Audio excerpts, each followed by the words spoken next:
কিছুক্ষণ আগে একটা ছোট্ট টক শোতে অংশ নিয়েছিলাম। সেখানে আমার কাছে জানতে চাওয়া হয়েছিল যে এই যে ৯ দিনের ডক্টর ইউনূসের নিউ ইয়র্ক সফর, এতে কি অর্জন হলো? মানে আউটকামটা কি? আসলে আমি দিতে পারিনি। আমি দিতে পারিনি এই কারণে যে আমি যখন ১ম মানে গত বছর এই জাতিসংঘের অধিবেশনে যখন ডক্টর ইউনূস যোগদান করেন, তখন বেশ কিছু রিপোর্ট আমি করেছিলাম এবং খুবই উচ্ছ্বসিত ছিলাম।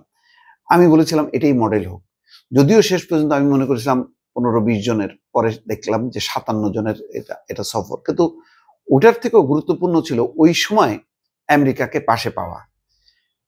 জো বাইডেন জাতিসংঘের অধিবেশন চলার সময় দিয়েছেন ডক্টর মোহাম্মদ ইউনূসকে, বৈঠক করেছেন। সেই বৈঠকের ছবি এসছে এবং এতে হয়তো ইন্ডিয়াও একটু থতমত খেয়ে গেছে যে জো বাইডেন এত গুরুত্ব দিল।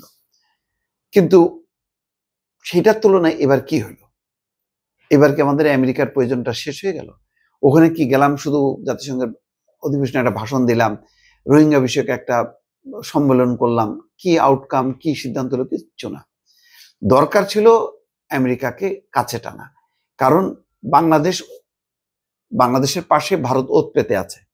একটা বিপদ ভারত, এবং এটা ডক্টর মোহাম্মদ ইউনূস নিজেই বলেছেন যে ভারত আশা করে যে শেখ হাসিনা বীরের বেশে দেশে ফিরবে এবং শেখ হাসিনাকে ভারত থামাবে না এবং আশ্রয় প্রশ্রয় দিয়ে রাখবে, বাংলাদেশের বিরুদ্ধে কাজে লাগাবে। তাই এইরকম অবস্থায় বাংলাদেশের তাহলে এইরকম বিশাল সীমান্ত জুড়ে যে ভারত এখন বাংলাদেশের পাশে নেই, তার আমাদের পাশে কার থাকা দরকার? আমেরিকা। সে আমেরিকা কোথায়? আমেরিকার ট্রাম্প তো দূরের কথা, ভাইস প্রেসিডেন্ট জেডি ভান্স বা মার্কো রুবিও পররাষ্ট্রমন্ত্রী, কারোর সাথে একটা মিটিং দেখলাম না। বা বড় কর্মকর্তাদের কাউকে দেখলাম, শুধু একটাই দেখলাম যে ভারতে নিযুক্ত মার্কিন রাষ্ট্রদূত, সেখানে দেখলাম। এছাড়া, এবং কেন ভারত শত্রুতা করতেছে, তারা ছাত্রদের এটা পরিবর্তন মেনে নিতে পারেনি, এইসব পুরনো পেঁচালি হইল, কিন্তু কাজের কাজ হইল না। তারপরে ১০৪ জনের বহর নিয়ে নানান আলোচনা, যে এত বড় বহর বাড়লো কেন? ৩টা রাজনৈতিক দলের ৬ জনকে নিয়ে গেল কেন? কি লাভ হলো? তাতে কি এমন আলাপ আলোচনা হলো যে দেশে একটা উৎসবমুখর পরিবেশে সবাই নির্বাচনে অংশ নেবে বলে ঝাঁপায় পড়লো? কই, বরং জামাত আন্দোলনের কর্মসূচি দিল পিআর সহ জুলাই সনদ বাস্তবায়নের জন্য। তাহলে বিএনপি, এটা এক অর্থে তো বিএনপির বিরুদ্ধেই। তাহলে রাজনৈতিক ঐক্য তো প্রতিষ্ঠিত হইল না।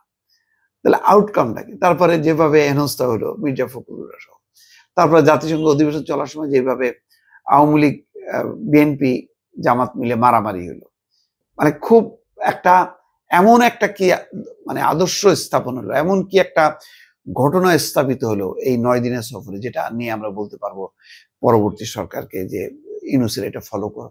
কিছুই তো না। কিছু মানে সাইড লাইনে এর ওর সাথে দেখা হলো, ইতালির প্রধানমন্ত্রী বা গ্রিসের প্রধানমন্ত্রী এর ওর সাথে, এগুলি নর্মালি হয়ই, মানে এটা এমন কিছু না। বাংলাদেশের যেটা দরকার ছিল আমেরিকার সাথে বোঝাপড়া করা, সেটা কিন্তু হলো না।